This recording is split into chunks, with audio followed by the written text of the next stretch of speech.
শুভ সকাল সুপ্রিয় শিক্ষার্থী, আসসালামু আলাইকুম। আমি মোহাম্মদ বারিক মৃধা, প্রভাষক পদার্থবিজ্ঞান, রাজশাহী কলেজ। আমি আজকে যে অধ্যায়গুলো অলরেডি আমাদের হয়ে গেছে, আমরা কমপ্লিট করেছি, সেই অধ্যায়গুলো আবারও আমরা আলোচনা করছি।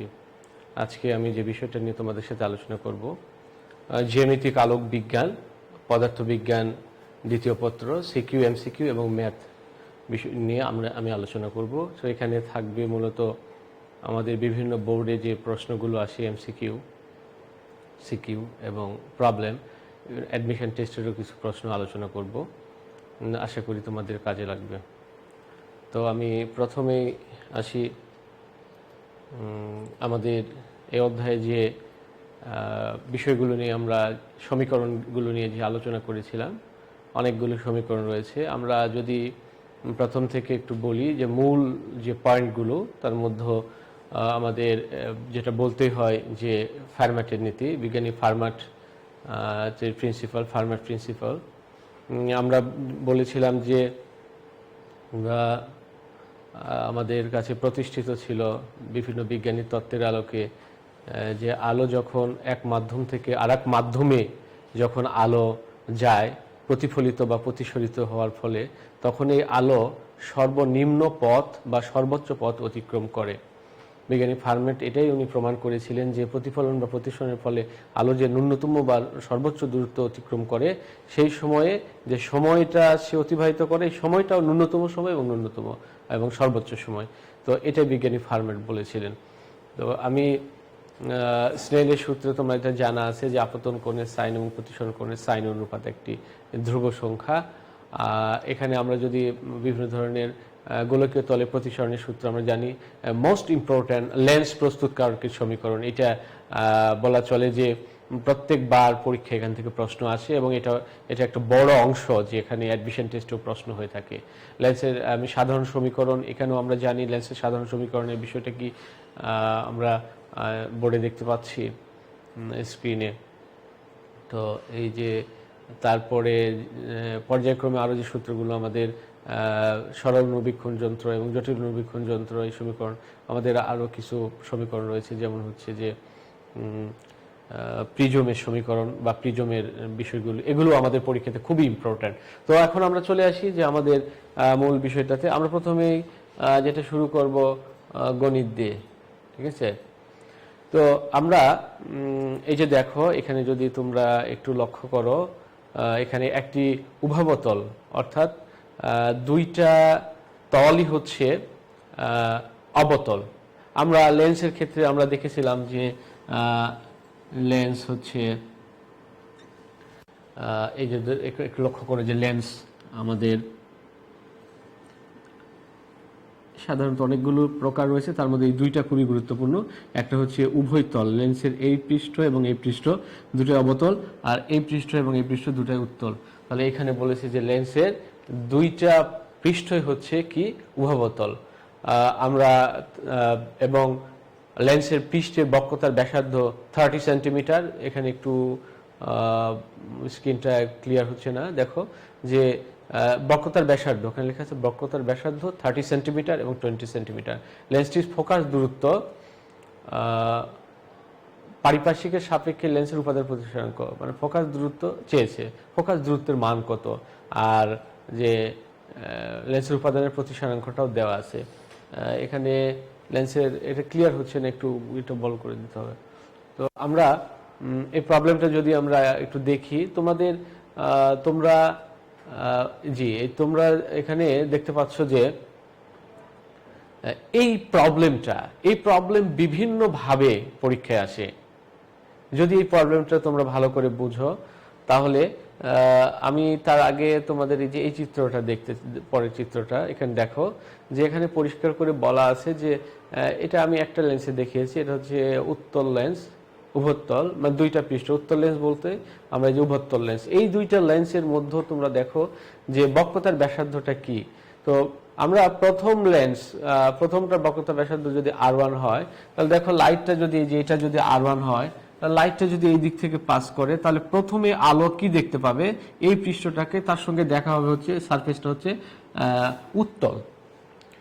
তারপরে যখন আলো এর মধ্যে দিয়ে পাস করে তোমরা জানো যে লাইট এখানে যাবে, তখন এই পৃষ্ঠতে যে তখন কি হবে, যখন বেরিয়ে যাওয়ার আগে এটা তখন তো অবতল পৃষ্ঠ, তাহলে এই যে প্রথম পৃষ্ঠ R1 এটা হচ্ছে প্লাস, তোমরা জানো অলরেডি, আর দ্বিতীয় পৃষ্ঠ অবতল এটা হচ্ছে মাইনাস। আমরা প্রথম পৃষ্ঠ হচ্ছে প্লাস এবং দ্বিতীয় পৃষ্ঠ হচ্ছে আমাদের মাইনাস। ঠিক অনুরূপভাবে আলো যদি এই অবতল, এটা হচ্ছে উত্তল লেন্স আর এটা হচ্ছে অবতল লেন্স, এটা উভয় লেন্সই উভয় তলই কিন্তু অবতল, উভবতল, এটা হচ্ছে উভতল, ঠিক আছে। তো এখন দেখো যে এই জায়গাতে আলো যদি এই পাশ থেকে পাস করে, তাহলে প্রথম পৃষ্ঠটা পাবে কি, অবতল, অবতল। তাহলে এটা যদি R1 হয় তাহলে এই R1 হবে মাইনাস, কারণ অবতল পৃষ্ঠ। আবার সেকেন্ড দেখো, এটা যখন আলো এর মধ্যে দিয়ে পাস করবে, এর মধ্যে দিয়ে, তখন এই জায়গায় বের হওয়ার আগে এই যে পৃষ্ঠটা পাবে সেটা হচ্ছে উত্তল, এই যে এটা হচ্ছে উত্তল, এটা অবতল, এটা হচ্ছে উত্তল এই লেন্সের মধ্যে, তাহলে এই জন্য এইটা হবে প্লাস। সেটাই কিন্তু এই চিত্রে দেখা আছে, দেখো যে R1টা 12 সেন্টিমিটার, এটা হচ্ছে যদি লাইটটা এই পাশ দিয়ে ডান দিক এই পাশ থেকে আসে R1 এর দিকে দিয়ে, তাহলে সেটা পাবে কত, সেটা পাবে হচ্ছে এখানে দেখো R1 পৃষ্ঠের মধ্যে R1 এর জন্য যে কার্ভেচার, রেডিয়াস অফ কার্ভেচারের যে বিষয়টা রয়েছে, তো সেখানে যদি আমরা দেখি, এখানে ক্লিয়ার করলে তুমি এখানে একটু ভালো করে দেখলে বুঝতে পারবে যে আলো আসলে যেই পাশ দিয়ে আসুক না কেন, অবতলের ক্ষেত্রে যদি দুইটা পৃষ্ঠ অবতল হয় তাহলে এটা হচ্ছে আরো, এটা হচ্ছে প্লাস, পরেরটা হবে মাইনাস, এটা হবে মাইনাস, এটা হবে প্লাস, যেদিক থেকে। কিন্তু এইটার ক্ষেত্রে কিন্তু প্রথম যেদিক থেকে আলো আসুক প্রথমটা প্লাস উভতল লেন্সের, আর পরেরটা হচ্ছে মাইনাস। তাহলে আমরা লেন্স প্রস্তুতকারকের সমীকরণ যদি আমরা দেখি, আমরা লেন্স তার আগে লেন্সের সাধারণ সমীকরণ, সাধারণ সমীকরণ কি ছিল, 1/v is equal to 1/a plus 1/f, 1/v plus 1/u equal 1/f। এটা হচ্ছে লেন্সের সাধারণ সমীকরণ। এখানে একটু লক্ষ্য করো, লেন্সের সাধারণ সমীকরণ এটা আমি আর একটু নিচে লিখি, উপরে লিখলে হয়তো তোমরা দেখতে পাবে না। 1/v plus 1/u plus equal 1/f, এইটা ছিল আমাদের লেন্সের সাধারণ সমীকরণ। এটা দর্পণের ক্ষেত্রে এই সমীকরণটা আমরা জানি, এটা লেন্সের ক্ষেত্রেও জানি আমরা। এটা জানি যে এটা হচ্ছে প্রতিবিম্বের দূরত্ব, এটা হচ্ছে বস্তুর দূরত্ব, আর এটা হচ্ছে ফোকাস দূরত্ব। এগুলো সব জানা আছে তোমাদের, আমি জাস্ট এখান থেকে কিছু জিনিস আমি স্ক্রিপ্ট করি। তো সেটা হচ্ছে যে দেখো এই জায়গায় এখন যদি লেন্সের প্রস্তুতকারকের সমীকরণ বলি, লেন্স প্রস্তুতকারকের, তাহলে লেন্স প্রস্তুতকারকের সমীকরণটা আমরা লিখতে পারি কিরকম করে, আমরা আবার এখানে লিখি যে 1/f equal mu minus 1/r1 minus 1/r2। এই যে দেখো লেন্সের, এটা আমাদের জানা আছে। এই সমীকরণ থেকে আমরা কিন্তু এই অঙ্কটা, প্রবলেমটা সলভ করব। এখন এই যে এইখানে এখন বিষয়টা রয়েছে, এটা মনে করো যে 1 আর 2 যদি আমরা দেখি, প্রথম মাধ্যমের সাপেক্ষে দ্বিতীয় মাধ্যমের, আমি যদি সেটা বায়ু মাধ্যম হয় তাহলে বায়ু মাধ্যমের সাপেক্ষে যদি কাচ মাধ্যমের প্রতিসরাঙ্ক নির্ণয় করি, তাহলে আমরা এখানে আমরা লিখতে পারি 1/a, বায়ু যেহেতু তাহলে ফোকাস হবে কিসের, বাতাসের। কিন্তু যদি পানি হইতো তাহলে ফোকাস হইতো পানির। হ্যাঁ, তো সেখানে আমরা এখানে জানি μ2 divided μ1 minus 1/r1 minus 1/r2। এটা আমি ব্যাখ্যা করছি এটা। তো দেখো এই জায়গাতে কিন্তু আমরা এই মানে প্রথম মাধ্যমটা ধরলাম যে বায়ু মাধ্যম, আর দ্বিতীয় মাধ্যম হচ্ছে কাচ মাধ্যম, তাহলে আমরা বলতে পারি μg ডিভাইডেড μ1। বায়ু মাধ্যমের প্রতিসরাঙ্কের মান হচ্ছে প্রায় 1, আমরা 1 ধরি, তাহলে এখানে 1টা বাদ হয়ে যায়। তাহলে আমরা এই সমীকরণটা যদি ভালো করে লিখি, তাহলে এই সমীকরণটা আমরা লিখতে পারি, আমি উপরে লিখি, জায়গাটা একটু কম। আমরা সমীকরণটা লিখি যে এই জায়গাতে 1/f a ইকুয়াল কত, μg মাইনাস 1। এইটা আমরা তাহলে এখান থেকে 1/r1 মাইনাস 1/r2, এইটা এই সমীকরণটা হচ্ছে আমাদের কিসের, এই সমীকরণ হচ্ছে লেন্স প্রস্তুতকারকের সমীকরণ। এই সমীকরণ থেকে আমরা মান বসাইতে পারি। তাহলে এই যে মিউজি কিভাবে আসলো, আমরা এই যে প্রতিসরাঙ্কের উপর ডিপেন্ড করছে। প্রতিসরাঙ্ক আমাদের দুই ধরনের রয়েছে, একটা হচ্ছে আপেক্ষিক, একটা পরম প্রতিসরাঙ্ক। ঠিক আছে, তোমরা জানো যে আপেক্ষিক প্রতিসরাঙ্কটা কি। পরম একটা মাধ্যম বায়ু মাধ্যম বা শূন্য মাধ্যমের সাপেক্ষে যদি কোনো মাধ্যমের প্রতিসরাঙ্ক নির্ণয় করা হয় তাহলে সেটা হচ্ছে আপেক্ষিক, আর সরি সেটা হচ্ছে পরম। আর যদি যে কোনো অন্য কোনো মাধ্যমের সাপেক্ষে হয় সেটা হচ্ছে আপেক্ষিক। যেমন পানির মধ্যে কাঁচের এই লেন্স যদি ডুবায় তাহলে সেখানে সেটা হয়ে যাচ্ছে আপেক্ষিক। তো আমরা এইভাবে মানগুলোকে আমরা বের করতে পারি।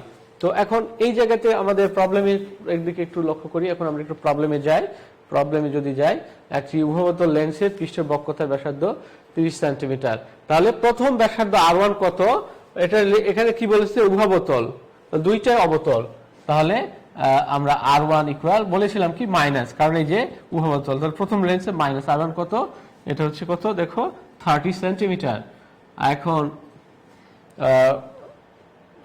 তারপরেরটা কত? R2 কত? R2 হচ্ছে কত? Plus 20 centimetre. তাহলে 30 সেন্টিমিটার আর 20 সেন্টিমিটার। এখন এই দুটো আমরা পেয়ে গেলাম। এখন এখানে কি বলেছে যে ফোকাস দূরত্বের মান বের করতে বলেছে। ফোকাস দূরত্ব F equal what? Equal to what? আর কিসের মান দেওয়া আছে? মিউ এর মান দেওয়া আছে। মিউ এর মান কিন্তু আমরা ওখানে ওই যে দেখো উপাদানের প্রতিসরণ কত সম্ভবত 1.5 দেওয়া রয়েছে। মিউ এর মান যদি দেওয়া থাকে তাহলে ওকে ফাইন কত? 1.5 না? 1.5 না? আচ্ছা, তাহলে এই মানগুলো যদি আমরা এখন বসিয়ে দেই সমীকরণে, আমাদের সলভ করা আছে। দেখো এই যে এখানে হচ্ছে 1.5, এই যে এখানে সলভ দেওয়া আছে। তোমরা একটু লক্ষ্য করো যে লেন্সের প্রথম বক্রতার ব্যাসার্ধ দেখো R1 মাইনাস, কারণ হচ্ছে অবতল পৃষ্ঠ, কারণ এটা উভবতল লেন্স। এই যে এই লেন্স এবং এই পৃষ্ঠটা বলছে যে অবতল। আলো এই পাশ থেকে যদি আসে তাহলে অবতল, তারপরে আলো এর মধ্য দিয়ে পাস করার সময় এইখানে আবার যে যখন বেরিয়ে যাবে তখন এই পৃষ্ঠ হচ্ছে উত্তল। এই যে এটা উত্তল পৃষ্ঠ, এই যেখান থেকে আলো এখানে এসে পড়ছে, এই যে উত্তল আলো উত্তল পৃষ্ঠ থেকে যাচ্ছে এই উত্তল জায়গা থেকে। তো তখন আমরা মানগুলো যদি বসিয়ে দেই তাহলে এই জায়গায় যেহেতু সমীকরণের আর এখানের মান একটা আছে মাইনাস, এখানে একটা মাইনাস আর এখানে হচ্ছে এটার মান প্লাস, তাহলে এটা আলটিমেটলি এটার রেজাল্টটা হয়ে যাবে মাইনাস। আর এখানে মিউ এর মানগুলো বসাইলে আমাদের এই মানটা আমরা পেয়ে যাচ্ছি। ঠিক আছে,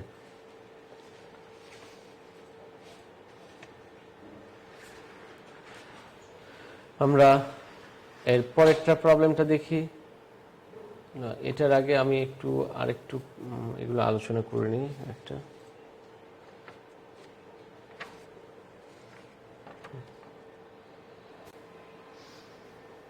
আমরা এই প্রবলেমটা এটা একটু জুম করে দেখাইতে হবে যে আমাদের এই প্রবলেমটা বইতে এসেছে 2017-18 শিক্ষাবর্ষে। তোমরা দেখো যে সূর্যের আলোতে একটি উত্তল লেন্স রেখে লেন্স হতে 30 সেন্টিমিটার দূরে একটি পর্দায় সবচেয়ে স্পষ্ট উজ্জ্বল আলো পেলে, মানে আলো পাওয়া গেল, এখানে পেলে বা পাওয়া গেল, তোমাকে বলেছি যে তুমি একটু পেলে। এখন R1 তাহলে কি? লেন্সটা কি?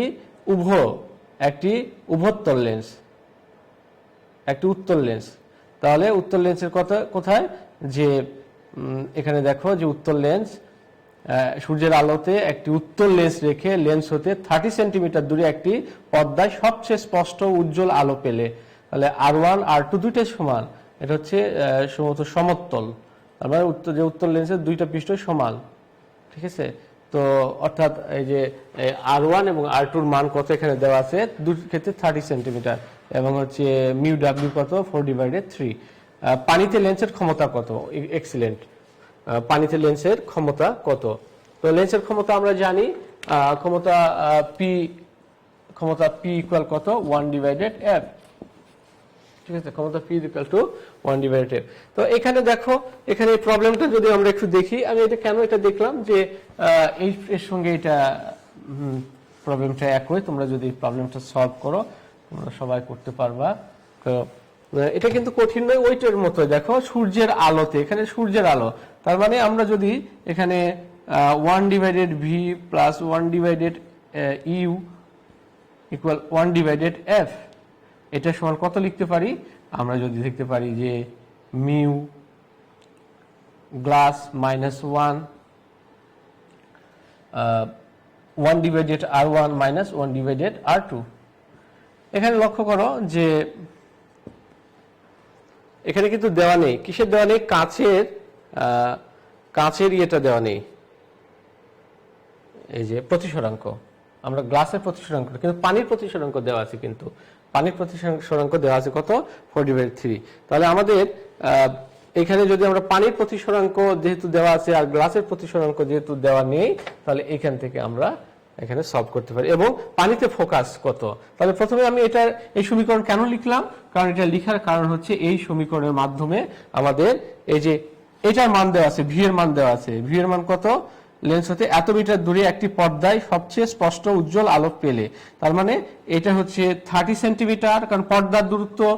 আর কিসের আলো, সূর্যের আলো, ধরলাম যে তাহলে সূর্য কোথা থেকে আসে, ধরলাম ইউ হচ্ছে প্রায় অসীম। তাহলে এখান থেকে আমরা সমীকরণটা লিখতে পারি যে 1/30 প্লাস 1/ইনফাইনাইট অসীম দূরত্ব থেকে, আর মিউজি মাইনাস 1, আর এখান থেকে 1/r1 মাইনাস 1/r2। একটু শিক্ষার্থী তোমরা একটু লক্ষ্য করো যে R1 এবং R2 কিন্তু দুটাই 30, যেহেতু এটা উত্তল লেন্স, তাহলে এটা প্রথমটা হবে, ওই যে উত্তর পৃষ্ঠ প্রথমটা হবে +30 আর দ্বিতীয়টা হবে -30, কারণ এই যে উত্তল, তারপরে আলো যখন এই দিকে পাস করবে তখন এই পৃষ্ঠটা অবতল, তো এই জন্য আমরা এখানে -30। তো আমরা যদি এই দুইটা মান যদি আমরা বসিয়ে দিই, তাহলে আমরা সমীকরণটা এখানে দাঁড়ায় যে আমরা এখানে মান বসিয়ে দেই। এখানে দেখো যে 1/30, এখানে কত, মিউজি -1, আর এখানে কত 1/30, এটা প্লাস, আর ওই যে মাইনাস, আর মাইনাসে প্লাস হয়ে গেল 1/30, কারণ এই যে এই সমীকরণে এই জায়গায় মাইনাস, R2 এর মান হচ্ছে এখানে যে একটা মাইনাস আছে এবং R2 এর মাইনাস হচ্ছে -30, তাহলে এই জায়গায় প্লাস হয়ে গেল। তাহলে আমাদের এখানে আমরা বলতে পারি যে মিউজি -1 আর হচ্ছে 2/30, এখান থেকে আমরা 1/30। তো এই মানগুলো থেকে যদি আমরা এখন ক্যালকুলেশন করি, তাহলে আমাদের এখানে আমরা পাবো, কিসের মান বের করতে যাচ্ছি, আমরা বের করতে চাচ্ছি যে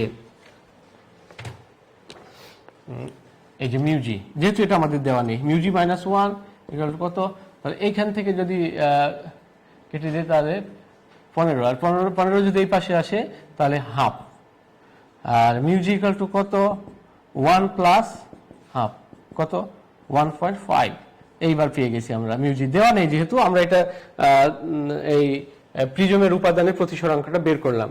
এখন আমরা যাব যে পানিতে,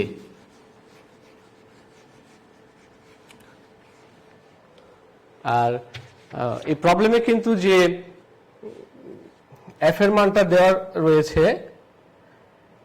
এখান থেকে আমাদের দেখো যে পানিতে যদি হয় তাহলে পানিতে ফোকাসটা বের করতে হবে, তাহলে 1/f, আর এটাই কিন্তু পি, আমি 1/f মানে পি, আমি পি পরে দিচ্ছি। তো এর একক কিন্তু অবশ্যই ডায়োপ্টার ক্ষমতার একক, আর এটা হয়ে যাবে মিটারে, ঠিক আছে। তো আমরা যেহেতু সেন্টিমিটার, এটা কিন্তু মিটার করতে হবে, এটা মনে রাখতে হবে। তো আমাদের এই জায়গায় কত, মিউ, এখন দেখো এটা কিন্তু আপেক্ষিক, কার সাপেক্ষে, পানি সাপেক্ষে গ্লাসের, -1, এটা কিন্তু মনে রাখতে হবে তোমাদের খুব ভালো করে, 1/r1 -1/r2। এখানে কিন্তু আগের বারও ছিল এখানে, কারণ এখানে আমাদের বায়ু সাপেক্ষে, তাহলে বায়ু সাপেক্ষে প্রতিসরাঙ্ক মিউজি ডিভাইডেড মিউ এ, যেমন এখানে হচ্ছে মিউজি divided mu W -1, 1/r1 -1/r2, এই মানটা দেখো 1/fw, আমাদের fw মানটা বের করতে হবে। পরিষ্কার, এখানে যখন মানগুলো বসিয়ে দাও আমাদের সূত্র, আমাদের এটা পেয়ে যাব, কারণ এই যে মিউজির মান বের করা রয়েছে, এই মিউ ডাব্লিউর মান অলরেডি দেওয়া আছে, r1 এর মান জানা, r2 এর মান জানা, তাহলে 1/f, তাহলে p ইকুয়াল কত, 1/f। আমরা যদি এই মানটা বসিয়ে দেই তাহলে আমাদের দেখো যে 0.83 ডায়োপ্টার। কিন্তু আমি বললাম তোমাদেরকে যে এইখানে যে আমাদের সেন্টিমিটার গুলোতে দেওয়া আছে মানটা, এই সেন্টিমিটারের মানটা তোমাকে অবশ্যই মিটারে কনভার্ট করতে হবে। 30 সেন্টিমিটার, তাহলে 100 দিয়ে ভাগ করলে 0.30 মিটার। তো এই প্রবলেমটা তোমরা এভাবে সলভ করতে পারবে। তো এই ধরনের আরেকটা প্রবলেম দেখি, আরেকটু জুম করে দাও, আরেকটা প্রবলেম আমরা একটু দেখি। তাহলে এটা আমরা একটু আরেকবার আলোচনা করি। তাহলে বললাম যে সূর্যের আলোতে একটি উত্তল লেন্স রেখে, তাহলে কোথায় সূর্যের আলোতে কি লেন্স রাখবো? সূর্যের আলোতে একটি উত্তল লেন্স রেখে লেন্স হতে 30 সেন্টিমিটার দূরে একটি পর্দায় সবচেয়ে স্পষ্ট ও উজ্জ্বল আলো পেলে বা পাওয়া গেল। ঠিক আছে, তাহলে এইটা এখন ওই লেন্সের প্রথম পৃষ্ঠের R1 R2 সমান, যেহেতু 30 সেন্টিমিটার এবং এই মিউডব্লিউর মান দেওয়া আছে, তাহলে পানিতে লেন্সের ক্ষমতা কত, এটা আমি পানিতে লেন্সের ক্ষমতা পেয়ে গেলাম।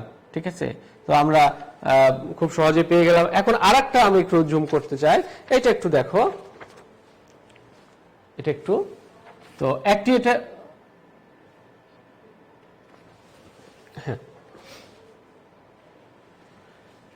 একটি উত্তল লেন্সের ফোকাস দূরত্ব 20 সেন্টিমিটার, লেন্স হতে 30 সেন্টিমিটার দূরে একটি ছোট কত 6 সেন্টিমিটার এবং 4 সেন্টিমিটার একটি জানালা আছে, তার দৈর্ঘ্য 6 সেন্টিমিটার এবং প্রস্থ 4 সেন্টিমিটার জানালা আছে। হ্যাঁ, প্রতিবিম্বের ক্ষেত্রফল কত? এবার দেখো প্রতিবিম্বের ক্ষেত্রফল কত।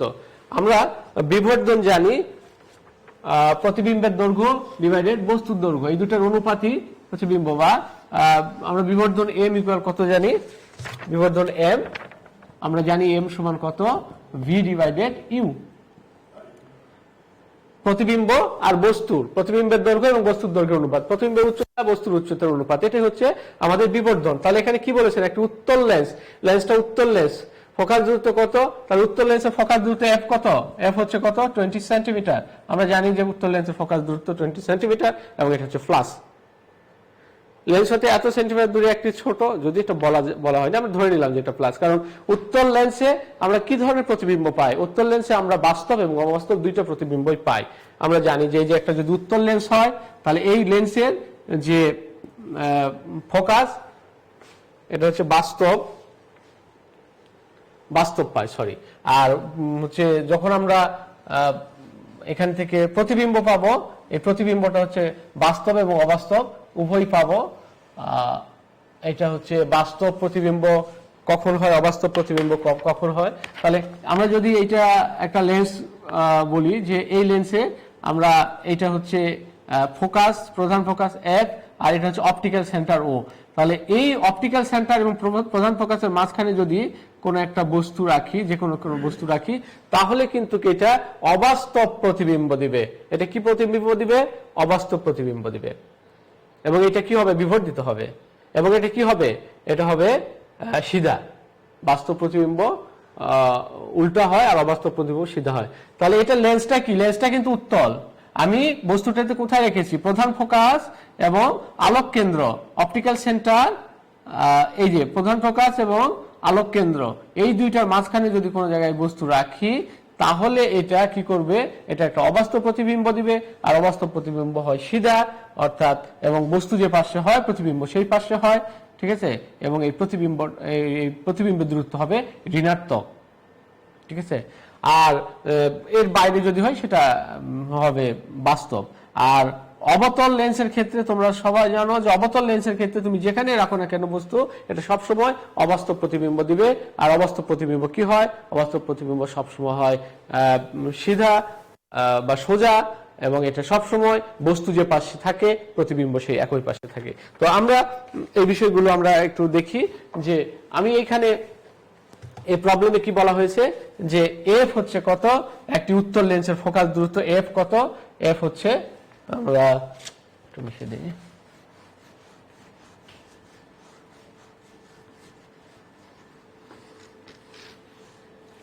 এখানে কেন আমি এত আলোচনা করছি বেশি সময় ধরে, কারণ এই থেকে পরীক্ষাতে প্রশ্ন আসে। তোমরা দেখলে যে বইটাও কিন্তু প্রশ্ন এসেছে, একবার না অসংখ্যবার এসেছে, আমি একটা দেখালাম।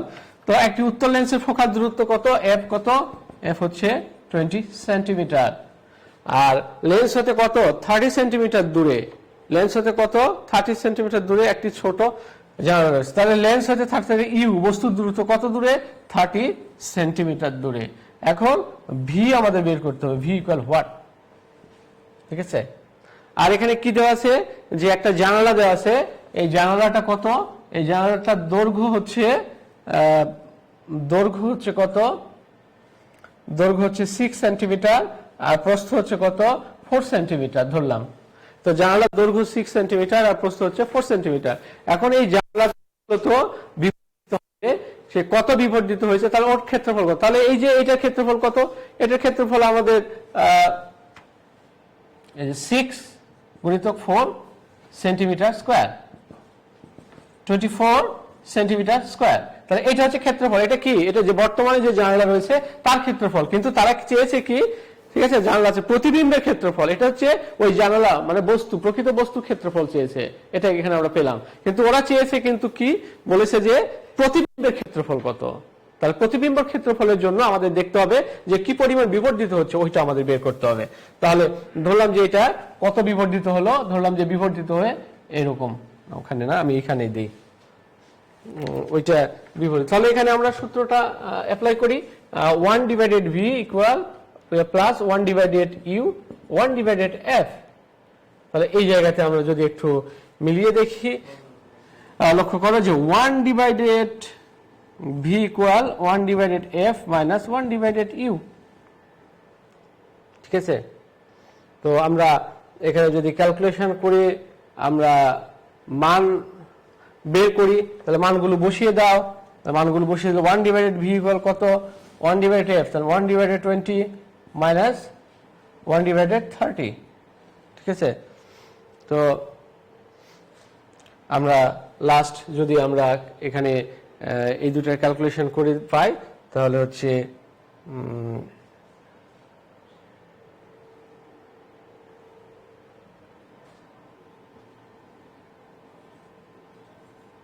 63 মাইনাস 2 1 ডিভাইডেড 60। তাহলে 1 ডিভাইডেড ভি ইকুয়াল কত? ভি এর মান কত পাচ্ছি? 60 সেন্টিমিটার। তাহলে ভি এর মান যদি 60 সেন্টিমিটার পাই, একটু লক্ষ্য করো, তাহলে আমাদের এখন আমরা বিবর্ধন কত পাবো? বিবর্ধন এম ইকুয়াল কত? আমরা যদি মডুলাস দেই তো মান পাচ্ছি, তাহলে এম সমান কত? V divided u. তাহলে এটার মান হচ্ছে 60, এটার মান হচ্ছে 30, তাহলে 2, তাহলে এম হচ্ছে 2, তাহলে বিবর্ধন হচ্ছে 2। তাহলে এখানে লক্ষ্য করো যে যে জানালাটা আমরা পাবো, এই জানালাটা কত? এই জানালা বিবর্ধিত হয়েছে 2। তাহলে আমরা এখানে বলতে পারি যে বড় করে দৈর্ঘ্যটা হয়েছে 6 গুণিতক 2, তাহলে 12। তাহলে বিবর্ধন হয়েছে 12 সেন্টিমিটার। তাহলে এখন আগে ছিল 6 সেন্টিমিটার, আর এখন যেহেতু বিবর্ধন 2 ডাবল হয়েছে, তাহলে এটা দৈর্ঘ্য 12। ঠিক অনুরূপভাবে প্রস্থ কত ছিল? 4, আর এই 4টা গুণিতক 2, তাহলে 8 সেন্টিমিটার। তাহলে টোটাল আমাদের মান কত পাবো? দেখো, টোটাল মান পাচ্ছি আমরা 12 গুণিতক 8, 96 সেন্টিমিটার স্কয়ার। সেন্টিমিটার, এটাও সেন্টিমিটার। তাহলে এই যে মানটা আমরা কিন্তু পেয়ে গেলাম এত। তাহলে এই প্রবলেমটা দেখো আবারও, একটি উত্তল লেন্সের ফোকাল দূরত্ব 20 সেন্টিমিটার, লেন্স হতে 30 সেন্টিমিটার দূরে একটি ছোট জানালা বলেছে কত? 6 সেন্টিমিটার ও 4 সেন্টিমিটার জানালাটি। প্রতিবিম্বের ক্ষেত্রফল কত? তাহলে এটা আমরা বলেছিলাম এটা হচ্ছে অ্যাকচুয়াল মানে অরিজিনাল জানালার মানে বস্তু। এই জানালার একটা বস্তু যদি বলি, তাহলে এর ক্ষেত্রফল হচ্ছে এটা, আর এইটা যখন বিবর্তিত হয় তখন তার ক্ষেত্রফল হয়ে যায় এইটা। এটাই আমাদের প্রবলেম ছিল। আমরা আবারও স্লাইডে চলে আসি। আমরা একটু আমাদের বেশ অনেক প্রবলেম নিয়ে আলোচনা করবো আজকে। তোমরা এগুলো যদিও সবগুলো তোমাদের কমপ্লিট করা আছে আশা করি, তারপরে তোমরা যদি এগুলো আবার দেখো, তাহলে তোমাদের মেমোরিতে কিন্তু আবার আরেকবার কিন্তু তোমাদের রিকল করা হবে এবং মেমোরি কিন্তু আবার গুছিয়ে নিবে।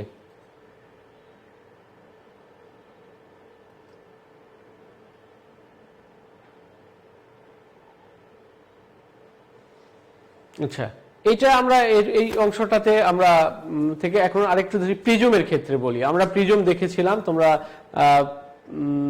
তো প্রিজমের একটি সমবাহু প্রিজম, আমরা একটি সমবাহু প্রিজম, এটা একটু পড়ে নাও কি আছে তোমাদের প্রবলেমটাতে।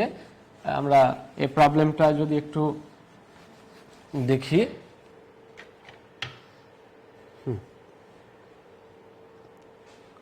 একটি সমবাহু প্রিজম। তাহলে সমবাহু প্রিজম মানে তিনটা বাহুই সমান, একটি সমবাহু প্রিজম। প্রথম পৃষ্ঠে আপতন কোণ, তাহলে প্রথম পৃষ্ঠে আপতন কোণ,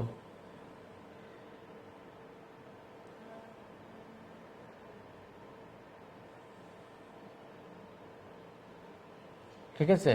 তার প্রথম পৃষ্ঠের আপতন কোণ,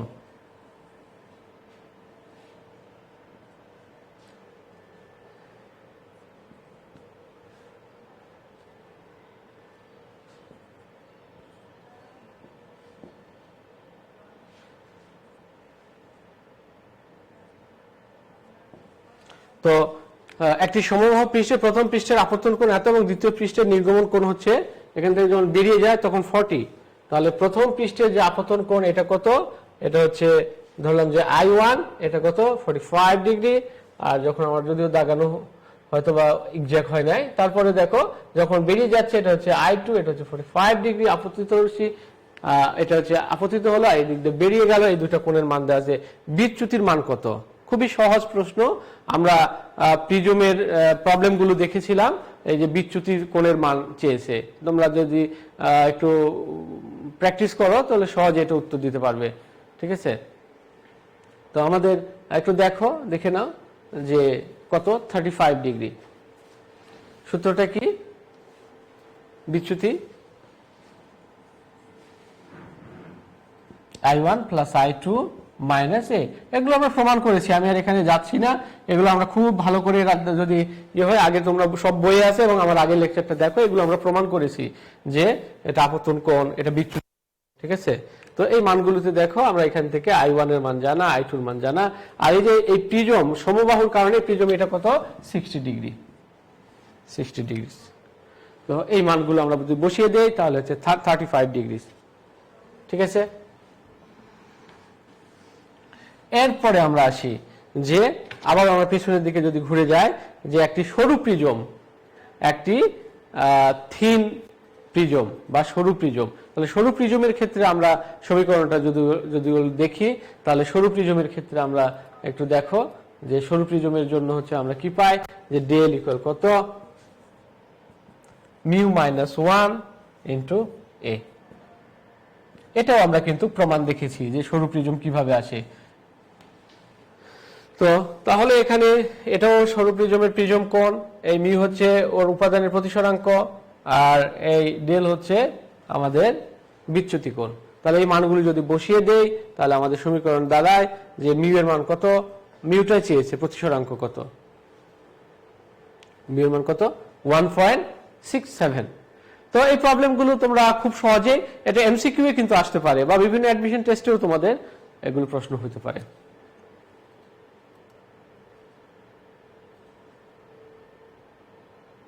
আচ্ছা, একটি অণুবীক্ষণ যন্ত্রের অভিলক্ষ্য ও অভিনেত্রের ফোকাস দূরত্ব যথাক্রমে 4 মিলিমিটার ও 5 সেন্টিমিটার। অভিলক্ষ্য হতে 20 সেন্টিমিটার দূরে বস্তুর বিম্ব গঠিত হবার পর অভিনেত্র হতে 25 সেন্টিমিটার দূরে সর্বশেষ অলিক বিম্বটি দেখা যায়। বিম্বের মোট বিবর্ধন বের করো। ওকে, ফাইন। তাহলে বিম্বের মোট বিবর্ধনটা কত? এই মানটা আমাদেরকে বের করতে হবে, ঠিক আছে? তো এখন খুবই সিম্পল প্রশ্ন, খুবই সহজেই আমরা যদি আমি বলেছিলাম যে যদি আমরা সূত্রগুলোকে মনে রাখি যে বিবর্ধনের সমীকরণটা কত? m = v naught divided u naught 1 plus g divided fe, তাহলে বিবর্ধনের মোট মানটা আমরা কিন্তু সহজে পেয়ে যাচ্ছি। আর যেহেতু দুইটা লেন্স থাকে, একটা হচ্ছে বস্তুর কাছে এটা অবজেক্ট, আর একটা হচ্ছে তোমার অবজেক্ট মানে বস্তু, আর একটা হচ্ছে অর্থাৎ অভিলক্ষ্য এবং অভিনেত্র, ঠিক আছে? তাহলে অভিলক্ষ্যের জন্য একটা থাকে, আবার অভিনেত্রের জন্য একটা থাকে। তাহলে যেহেতু অভিলক্ষ্যের জন্য ওর ক্ষেত্রে আমরা যে সমীকরণটা যদি আমরা দিই, মৌলিক সমীকরণ 1/v + 1/u = 1/f, তাহলে যে সমীকরণটা চলে আসে। যেহেতু এটা অবজেক্টিভ লেন্স, তাহলে আর যদি অভিনেত্র বা আইপিস যদি হয়, তাহলে আইপিস এর ক্ষেত্রে এই সমীকরণটা লিখতাম 1/e আইপিস + 1/ue = 1/fe, এটা ঠিক আছে, তাহলে আমাদের মূল সমীকরণটা কিন্তু ঠিকই থাকছে, শুধু দুইটা লেন্সের কারণে, একটা অভিলক্ষ আর অভিনেত্র। অভিলক্ষের জন্য ও অবজেক্টিভ লেন্স, আর এটা হচ্ছে eyepiece v e plus u f e. তাহলে এই সমীকরণগুলো মান বসিয়ে দেয়, তাহলে আমাদের জটিল অণুবীক্ষণ যন্ত্র, তাই না, আমাদের এটা কি বলেছে, আমাদের জটিল অণুবীক্ষণ যন্ত্র বা অণুবীক্ষণ যন্ত্র, আমরা এটা যৌগিক অণুবীক্ষণ যন্ত্র বলতে পারি। তাহলে তার বিভেদনের এম কত, আমরা স্পষ্টভাবে এখানে ডি কি, স্পষ্ট দর্শনের ন্যূনতম দূরত্ব। স্পষ্ট দর্শনের ন্যূনতম দূরত্ব কত, আমার এইটা কিন্তু কত দূরে আমি স্পষ্ট দেখতে পাবো, 25 সেন্টিমিটার। আমি যদি খুবই চোখের কাছে নিয়ে আসি তাহলে কিন্তু দেখতে পাবো না, আবার অনেক দূরে গেলেও আমি দেখতে পাবো না।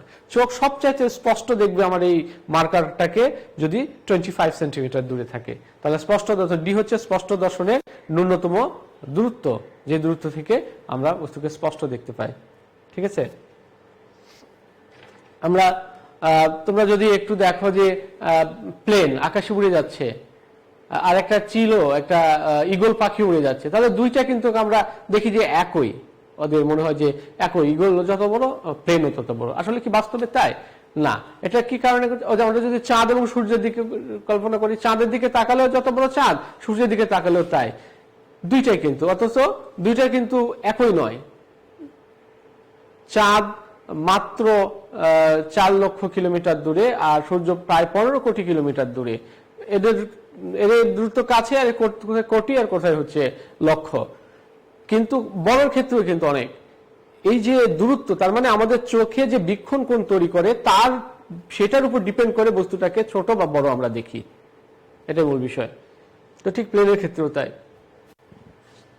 তাহলে এখানে বিবর্তনগুলো পেয়ে গেলাম, আমরা সব মানগুলো বসিয়ে দিলাম, মানগুলো পেয়ে গেলাম। ঠিক আছে, আমরা এখানে ম্যাগনিটিউড দিয়ে মান নিয়েছি, সমস্যা নেই। এবার নভ দূরবীক্ষণ যন্ত্র। নভ দূরবীক্ষণ যন্ত্রে আমরা দেখেছিলাম যে এখানেও কিন্তু দুইটা লেন্স থাকে, একটা হচ্ছে অভিলক্ষ এবং অভিনেত্র, এবং সেই লেন্সের তোমাদের দেওয়া আছে স্পষ্ট দর্শনের ফোকাসিং এর ক্ষেত্রে বিবর্ধন, স্পষ্ট দর্শনের ক্ষেত্রে বিবর্ধন এবং যন্ত্রের দৈর্ঘ্য চেয়েছে। আমাদের এখানে কিন্তু অসীমেও ফোকাসিং করতে বলতে পারতো, আমরা তখন সূত্রগুলো আমরা জানা আছে, সূত্রগুলো সহজে বসিয়ে দিতে পারতাম। এই যে এটা হচ্ছে স্পষ্ট দর্শনের জন্য আমাদের সমীকরণ, বিবর্ধনের এম ইকুয়াল কত, এই যে এফ ও, এটা হচ্ছে কোন লেন্সের ফোকাস, এটা হচ্ছে অভিলক্ষের, আর ডিভাইডেড এফি মানে অভিনেত্রের ফোকাস, আর ডি এখানেও কিন্তু স্পষ্ট দর্শনের ন্যূনতম দূরত্ব, যা 25 সেন্টিমিটার। তো আমরা এখান থেকেও আমরা কিন্তু স্পষ্ট দেখতে পাচ্ছি। এবং ওই যন্ত্রের দৈর্ঘ্য কত, যন্ত্রের দৈর্ঘ্য হচ্ছে F note plus DFE divided D plus FE. সূত্রগুলো সহজে, এবং এখানে কিন্তু খুবই মজার বিষয় হচ্ছে এই সূত্র 4টা বা 3টা সূত্র মনে রাখলে আমরা কিন্তু এখান থেকে খুব সহজে প্রশ্নের উত্তর পেতে পারি। আমাদের এখন বলেছি যে এগুলো আমরা বিস্তারিত আলোচনা করেছিলাম, এখন আবারও দেখছি, সমীকরণগুলো মাথার মধ্যে রাখো, মেমোরাইজ করো। মেমোরাইজ করার অর্থ হচ্ছে বারবার প্র্যাকটিস করো, তাহলে এমনি তোমার ভেতরে তোমার গেঁথে যাবে। মুখস্থ করতে যেও না, ফিজিক্সের এত সূত্র মুখস্থ করতে যে তোমার হার্ড ডিস্ক গরম হয়ে যাবে। সুতরাং তুমি বারবার করে প্রবলেম করো এবং সূত্রগুলো লিখতে থাকো। একটা অধ্যায়ের কতগুলো যে সমীকরণ রয়েছে, এই সবগুলো সমীকরণ তুমি লিখো, বারবার লিখো, অথবা তুমি বারবার দেখো, দেখলেই তোমার মেমোরিতে এমনি গেঁথে যাবে। ওকে, তো আমরা এখন এমসিকিউ একটু আসি, আমরা এমসিকিউ অংশটা আলোচনা করে নিই। তো আমি কয়েকটা, খুবই অল্প, অনেক এমসিকিউ তোমাদের পড়াশোনা করতে হবে, বইয়ের সবগুলো পড়তে হবে, কিন্তু আমি হাতে গোনা কয়েকটা এমসিকিউ আমি দিয়েছি, এগুলো তোমাদের সঙ্গে আলোচনা করব। নাম্বার 1, দেখো একটা চিত্র দেওয়া আছে, চিত্রটা তোমরা নিশ্চয়ই দেখতে পাচ্ছ। এখন এই চিত্রে কি রয়েছে তোমরা একটু লক্ষ্য করো, যে পিকিউ লক্ষ্য বস্তুর বিম্বের জন্য কোনটি সঠিক। এখানে কিন্তু চিটাগং বোর্ড 2017 সালে পরীক্ষা এসেছে। আমি এগুলো কেন দিয়েছি, কারণ বোর্ড রিলেটেড, তোমরা যদি বোর্ডে দেখো, কারণ বোর্ডে এই ধরনের প্রশ্ন আসে। তো পিকিউ, তাহলে পিকিউ আমি তোমাদের বলেছিলাম যে সবসময় এই যে অবতল লেন্স অবাস্তব প্রতিবিম্ব দেয়, আর অবাস্তব প্রতিবিম্ব হয় সিধা, এবং যে পাশে বস্তু থাকে অবাস্তব প্রতিবিম্ব সেই একই পাশে হয়, এটা আমি বলেছিলাম। কিন্তু এইখানে বলো যে এটা হচ্ছে একটা উত্তল লেন্স এবং ফোকাস এবং অপটিক্যাল লেন্সের মাঝখানে পি এবং কিউ বস্তু রয়েছে। তার মানে এটা আমি বলেছিলাম তোমাদের যে শর্ত, যে এটা যদি একটা উত্তল লেন্স হয়, এই উত্তল লেন্সের এইটা হচ্ছে অপটিক্যাল সেন্টার, আর এটা হচ্ছে এই প্রধান অক্ষ। এই প্রধান অক্ষের এটা হচ্ছে এর ফোকাস এফ, তাহলে ফোকাস এবং ও এই দুটার মাঝখানে হচ্ছে একটা বস্তু, দেখো এই যে পি কিউ। তাহলে বুঝতে পারছো এটা কি হবে? এটা হচ্ছে অবাস্তব প্রতিবিম্ব হবে। তাহলে প্রতিবিম্ব হচ্ছে অবাস্তব। তার মানে দেখো গ এবং ঘ এর মধ্যে উত্তর দেওয়া আছে। আর একটা কি, একটা হবে অবাস্তব প্রতিবিম্ব সোজা, এটাও কিন্তু মিলে গেছে গ এবং ঘ। এরপরে দেখো খর্বিত না বিবর্ধিত, এটা বিবর্ধিত হবে। তোমরা অলরেডি যখন তোমরা লেন্স পড়েছ জটিল দূরবীক্ষণ যন্ত্রে, তখন কিন্তু এই বিষয়টা রয়েছে।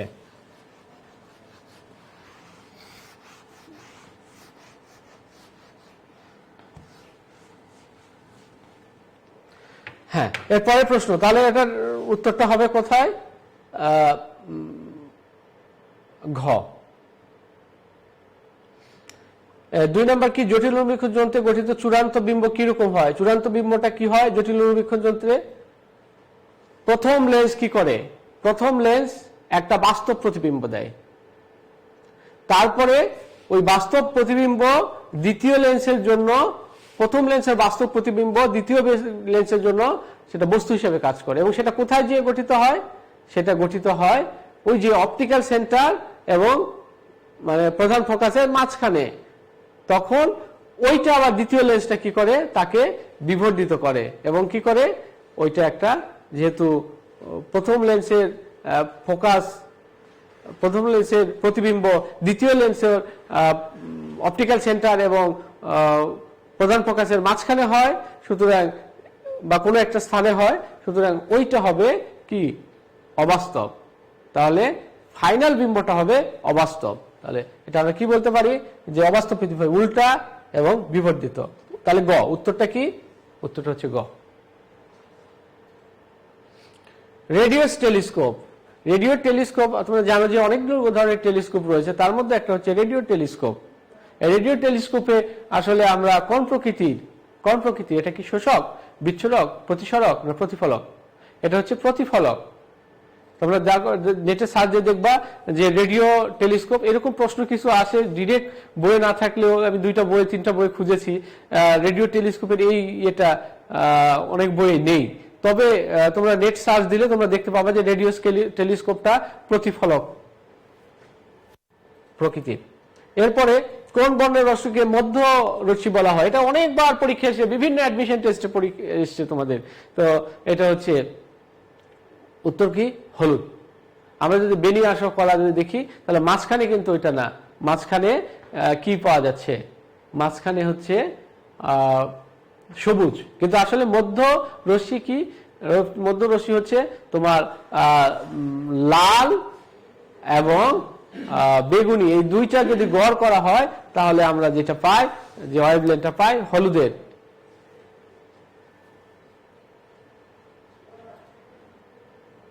সূর্যের আলো বিচ্ছুরণে কোন রংটি থাকে না? এটা ডেফিনেটলি কালো রং।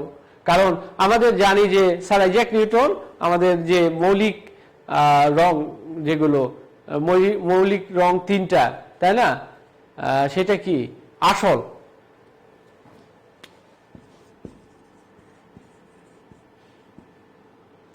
আসমানি সবুজ আর লাল, এই 3টা মৌলিক রং, এগুলো হচ্ছে আসল রং। আর যেগুলো রংগুলো রয়েছে, অর্থাৎ আমরা যে সাদা আলো দ্য কম্বিনেশন অফ 7 কালার, অর্থাৎ 7টা রঙের সমষ্টি। এই 7টা রঙের সমষ্টি আমরা পেয়ে থাকি। তার মধ্যে এই কালো কিন্তু আসলে রং না, কালো রঙের অনুপস্থিতি। আমরা কি দেখি? আমরা দেখি যে যদি বলি আমাদের আকাশের দিকে তাকায়, মেঘমুক্ত আকাশ, তাহলে আকাশ নীল দেখি। কিন্তু তুমি যদি চাঁদের দেশে যে আকাশের তাকাও, বিজ্ঞানীরা কিন্তু চাঁদের দেশের আকাশ কালো দেখেছেন। কারণ কি? কারণ সেখানে কোনো বায়ুমণ্ডল নেই। বায়ুমণ্ডল না থাকার কারণে কোনো ধরনের স্ক্যাটারিং হয় নাই, তো বা ডিসপারশন, স্ক্যাটারিং এর কোনো সুযোগ নেই, সেখানে বিচ্ছুরণের সুযোগ নেই, বিক্ষেপণের সুযোগ নেই।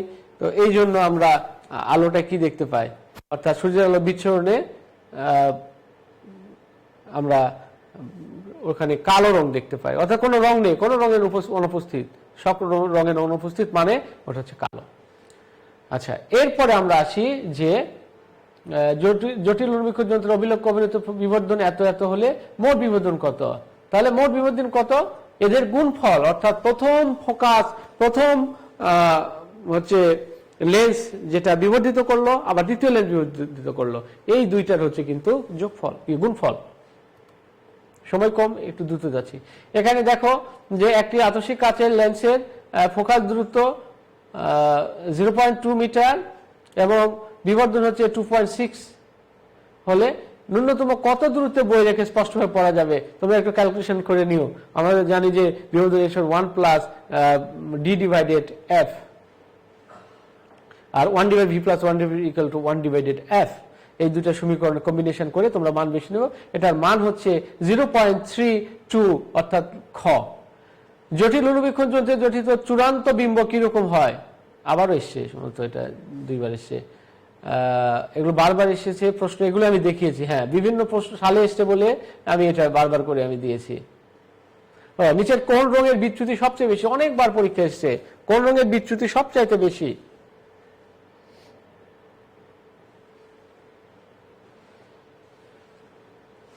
বেগুনি। কেন? কারণ ওই যে দেখো, ডেঞ্জার সিগন্যাল হিসাবে আমরা কি ব্যবহার করি? লাল আলোকে, কারণ লাল আলোর বিচ্যুতিটা কম, এই জন্য দূর থেকে দেখা যায়। আর ঠিক অনুরূপভাবে 7টা রঙই কিন্তু আকাশে থাকে, কিন্তু বেগুনি রঙের বিচ্যুতি বেশি, ওই জন্য আমরা কিন্তু ওই নীল রংটাই কিন্তু আকাশে আমরা দেখতে পাচ্ছি। কোন প্রিজমের আই এবং ডেল? আই হচ্ছে আপতন কোণ আর ডেল হচ্ছে বিচ্যুতি কোণ। এই দুটার মানের মধ্যে কোনটা? এটা যদি গ্রাফ আঁকায় তাহলে কি হবে? উত্তর হচ্ছে ঘ। আমরা যদি গ্রাফ, তোমরা দেখেছো যে প্র্যাকটিক্যাল করার সময়, প্র্যাকটিক্যাল এখনো হয় নাই আমাদের অনলাইনে, আসলে প্র্যাকটিক্যাল এখনো হয় না, এটা শুরু করতে হবে। প্র্যাকটিক্যাল অনলাইন, এটা কি হয়? আচ্ছা, তত্ত্বীয় ক্লাসগুলো আমরা চালু করতে পারি।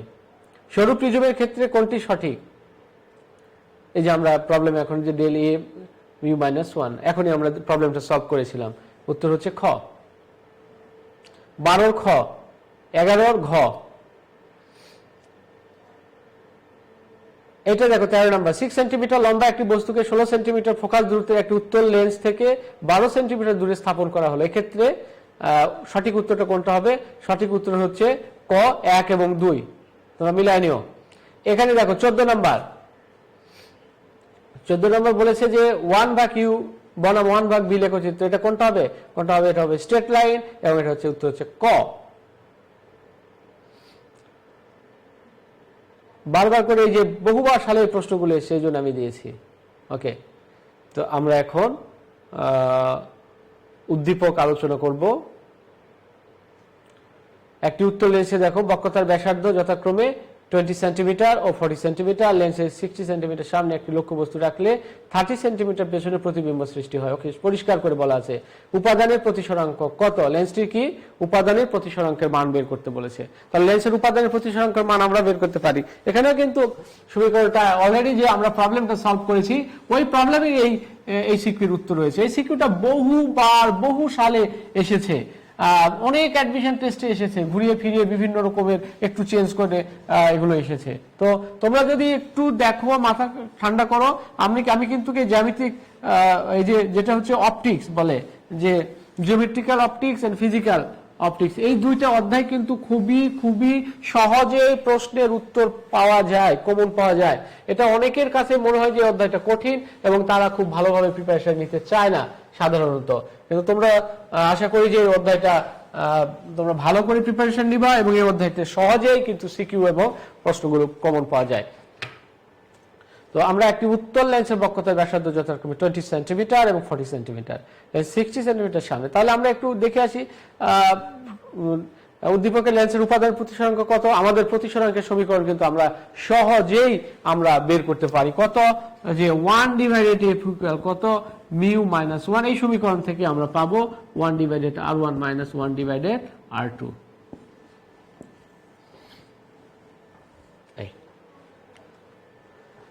যেহেতু উভত্তল লেন্স, তাহলে প্রথম r1টা হবে কি বলতো?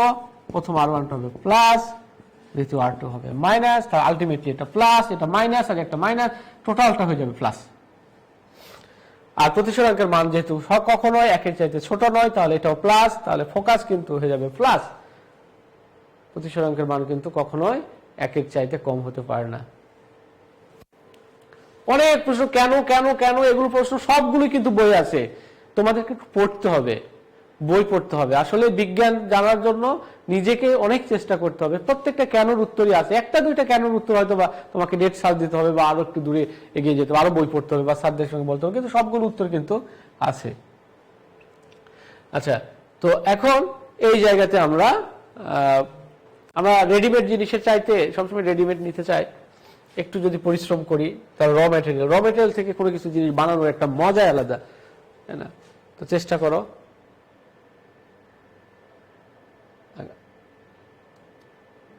ওকে, এটা কিন্তু MUG গ্লাস, ওই যে আগে বলেছিলাম। ফোকাসটা কিসের হবে? বাতাসে ফোকাস। কার? বাতাসের ফোকাস কত হবে? ওই লেন্সের ফোকাস দূরত্ব কোথায়? মিডিয়ামটা হচ্ছে বাতাস, বায়ু মাধ্যম। আমি যদি মান বসিয়ে দেই বায়ু সাপেক্ষে গ্লাসের প্রতিসরাঙ্ক, মান সবগুলো বসিয়ে দিলে আমাদের উত্তর আসে হচ্ছে 1.67।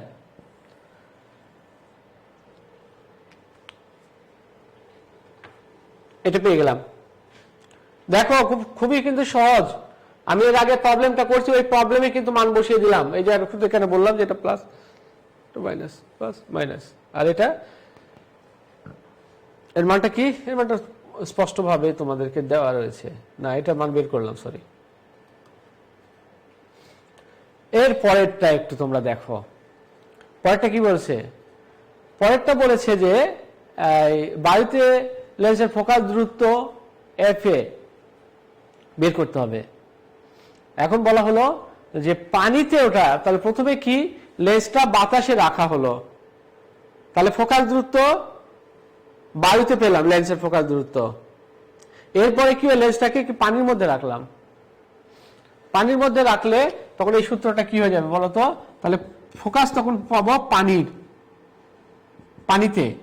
লেন্সের ফোকাস কোথায়? প্রথমে বায়ুতে আর পরে হচ্ছে পানিতে। আর ওটা কি ছিল? যে বায়ু সাপেক্ষে কাঁচের -1, এটা সরি, প্রথমে ছিল বায়ু সাপেক্ষে কাঁচে, আর এটা কি? পানি সাপেক্ষে কাঁচে গ্লাসে। 1/R1 - 1/R2।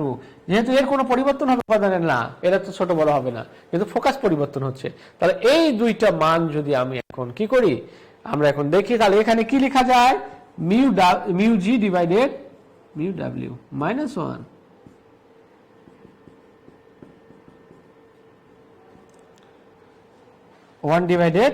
FW। দেখো এইখান থেকে খুব সহজে আমরা সমীকরণগুলো রয়েছে, মান বের করতে পারি। অথবা এই যে দেখো দেওয়া আছে, মানগুলো বসিয়ে দাও। মানগুলো বসিয়ে দিলে আমরা দুটা কখনো এক পাবো না প্রবলেমে। এই অঙ্কটা এটাই কিন্তু তার 1 সাল আগে এসেছিল এইরকমই, যে ওখানে দেওয়া আছে যে 18 আর হচ্ছে সম্ভবত তার 4 গুণ। তো এই দুই বলেছে যে দেখাও যে বায়ুতে ফোকাস দূরত্ব পানিতে ওই লেন্সটাকে রাখলে এর ফোকাস দূরত্ব 4 গুণ হয়ে যাবে। তাহলে বায়ুতে ফোকাস দূরত্ব কত? 20। তাহলে যে পানিতে কত হলো? একটা মান ওরা বলে 4 হচ্ছে, প্রমাণ দেখালো যে 4 গুণ বা যেটা। তো এইভাবে আমরা প্রবলেমটা সলভ করতে পারি। এরপরে আমরা দেখলাম পরের উদ্দীপকে। এই উদ্দীপকে আমাদের শেষ হবে এই অধ্যায় ইনশাআল্লাহ। তারপরে আবার আমরা আগামী দিনে বিস্তারিত আলোচনা শুরু করে দেব। তো এই উদ্দীপকটা দেখো, তাহলে আমরা কি পড়লাম? প্রবলেম, MCQ, এখন CQ।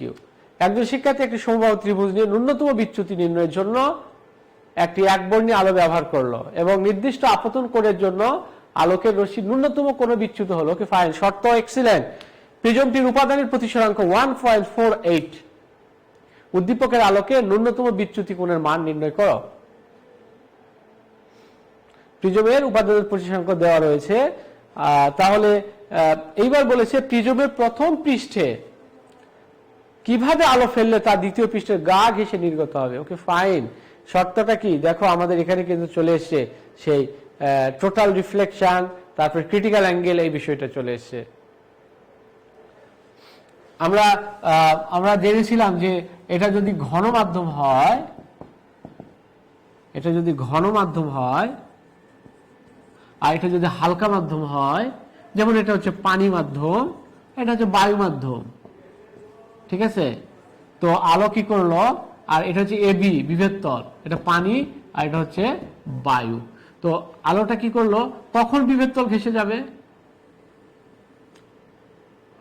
এমন একটা কোণ আছে যে কোণের নাম হচ্ছে ক্রিটিক্যাল অ্যাঙ্গেল, অর্থাৎ আপতন কোণের এখানে আলোক রশ্মি এমন কোণে আপতিত হলো যার ফলে আলোটা কি করলো, বিভেদ তল ঘেঁষে গেল। তার মানে কি, এটার মধ্যবর্তী কোণ কত, 90 ডিগ্রি, ঠিক আছে?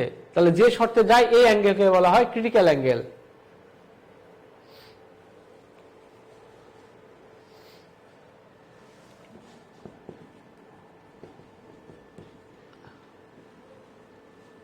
আমরা এখান থেকে এই সমীকরণ থেকে সম্ভবত ক্রিটিক্যাল অ্যাঙ্গেলের মান বের করতে পারি, তাই না?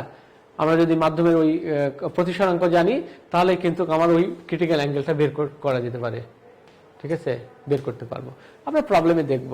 তাহলে দেখো এই কনসেপ্টটা আবার এরকম, আমাদের এই চিত্রটা একটু দেখি, চিত্রটা দেখলেই এই যে এই চিত্রটা একটু বের করতে হবে, এই চিত্রটা একটু দেখো। ওকে, এই যে এখানে কিন্তু পরিষ্কার দেওয়া আছে যে পানি থেকে আলো যদি পাস করে কিসে, এখানে তিনটা আলোর রং দেওয়া আছে, দেখো লাল আলো, তার লাল আলো একদম বিভেদ তল ঘেঁষে যাচ্ছে, ঠিক আছে? নীল বা ব্লুটা কি হচ্ছে, ক্রিটিক্যাল অ্যাঙ্গেল চাইছে বড় কোণ, তাহলে কি হচ্ছে, ওটা হচ্ছে টোটাল ইন্টারনাল রিফ্লেকশন, যেটা কোথায় হয়, ডায়মন্ডে। ডায়মন্ড কেন এত জলজল করে জ্বলে, ওখানে টোটাল, অর্থাৎ আলো যদি একবার ডায়মন্ডের মধ্যে ঢোকে তাহলে ডায়মন্ড থেকে আর বেরিয়ে আসতে পারে না, আলো কি হয়, তার ভেতরেই থেকে যায়। এই জন্য কিন্তু ডায়মন্ড আমরা দেখতে পাই জলজল করে জ্বলছে, তখন তার মধ্যে টোটাল ইন্টারনাল রিফ্লেকশন হয়। তো এই জায়গাটা একটু লক্ষ্য করো, টোটাল ইন্টারনাল রিফ্লেকশন। এখন এরপরে কি, এরপরে আরেকটা আলোর দিকে তাকাও, ওই আলোটা কিন্তু কি ক্রিটিক্যাল অ্যাঙ্গেলের চাইতে কম, এটা লাইটটা কি পাস করে কোথায় চলে যাচ্ছে, মাধ্যমে চলে যাচ্ছে। তো আমরা এভাবে আবার আমি ব্যাক করি, আমরা দেখে আসি। ওকে, এই যে এখানে উদ্দীপকে আসি, তাহলে আমরা একটু দেখে আসলাম যে কিভাবে এই যে এখানে একটু আবার একটু চিত্রটা দাগায় এখানে, এই যে তাহলে এই জায়গাতে আমাদের আলোটা এসে পড়লো, আলোটা আসবে, অর্থাৎ এই বিভেদ তল ঘেঁষে আলো বেরিয়ে যাবে, এই শর্তটা আমাদের কি, এটা আই আর এইটা হচ্ছে I1, এটা হচ্ছে I2। আমাদের শর্ত কি, যে প্রিজমের প্রথম তল এবি, এই এবি তলে আলো এসে পড়বে, পড়ে কি করবে, আলোর ভিতর দিয়ে পাস করবে, করে কিভাবে এই আলোটা কি এইটা এই বিভেদ তলটা, অর্থাৎ ওই প্লেন ঘেঁষে যাবে, এটা কিন্তু শর্ত। শর্তটা কত, এটা কত ডিগ্রি কোণে পড়লে, অর্থাৎ ক্রিটিক্যাল বিষয়গুলো রয়েছে, এগুলো আমরা একটু দেখব। তো প্রথমে আসি প্রিজমের উপাদানের প্রতিসরাঙ্ক। আমরা জানি যে মিউ সমান সাইন কত,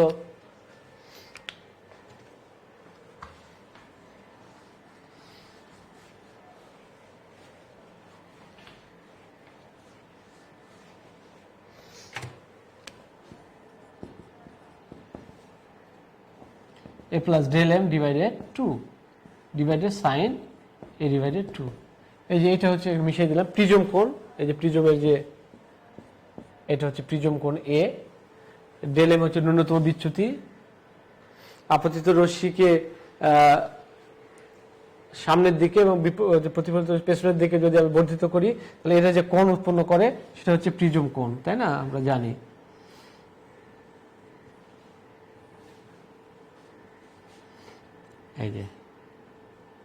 এই যে এইটাই হচ্ছে আমাদের ন্যূনতম বিচ্যুতি কোণ ডেল এম। খুব সহজে আমরা এখান থেকে পেয়ে যেতে পারি। তো আমরা ডেল এম এর মান পেলাম 35.46। এর সর্বশেষ এখন এটা আছে, আমাদের শেষ কথা হচ্ছে এটা যে এখানে একটু দেখো, এটা লক্ষ্য করো, খুব সহজ, কঠিন না। তাহলে দেখো এখানে আমাদের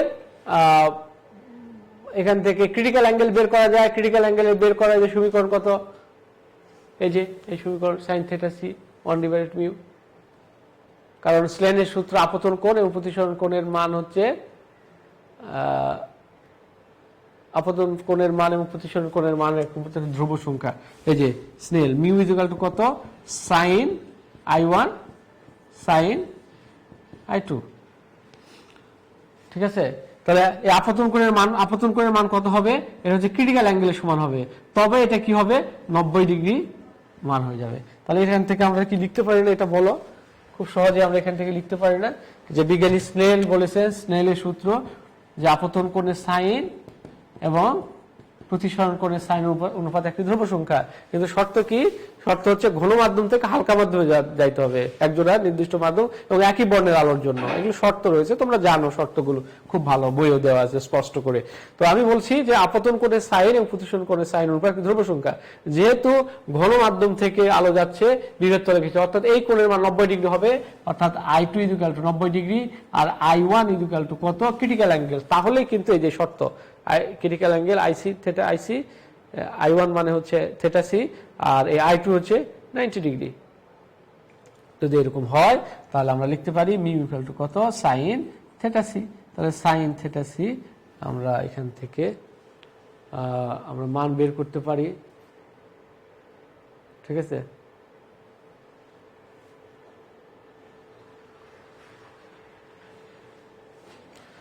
তো আমরা এই জায়গা থেকে যদি আমরা একটু দেখি তাহলে আমাদের প্রবলেমটা এখানে সলভ করাই আছে।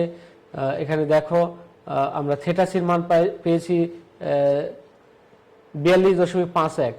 এখন R1 plus R2 equal to, এই যে সমীকরণটা বসিয়ে দিয়ে R1 এর মান যদি আমরা পাই হচ্ছে 17 এত, সর্বশেষ হচ্ছে আমাদের কি, এই যে এখানে যে I1 হচ্ছে 26.4, অর্থাৎ এত কোণে আলো ফেললে গা ঘেঁষে যাবে।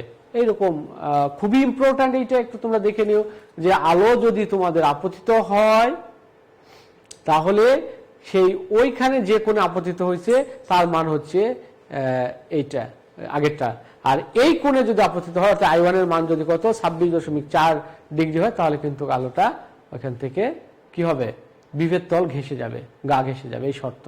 এরকম যদি ঘতে বলতো যে দ্বাদশ শ্রেণীর একজন শিক্ষার্থী সে কি করলো, এত কোণে আলো ফেললো, তাহলে দেখাও যে ওই আলোটি বিভেদ তল ঘেঁষে গেছে কিনা, গাণিতিক বিশ্লেষণ সহ তোমার মতামত দাও, তাহলে কিন্তু প্রবলেমটা অনেক সুন্দর। আর বিশ্বাস করো যে তোমরা বইয়ে দেখো তোমরা করছো, এই ধরনের যে 3-4টা আমি প্রবলেম নিয়ে আলোচনা করলাম এইগুলোই কিন্তু তোমাদের অনেকবার এসেছে। এই যে আমার আরো প্রবলেম ছিল, সময় স্বল্পতা আছে। তো থ্যাংক ইউ, তোমরা সবাই ভালো থেকো, সুস্থ থেকো, মহান স্রষ্টা তোমাদের সবাইকে খুব ভালো রাখুক। আসসালামু আলাইকুম ওয়া রাহমাতুল্লাহ। সবাই ভালো থেকো, আল্লাহ হাফিজ।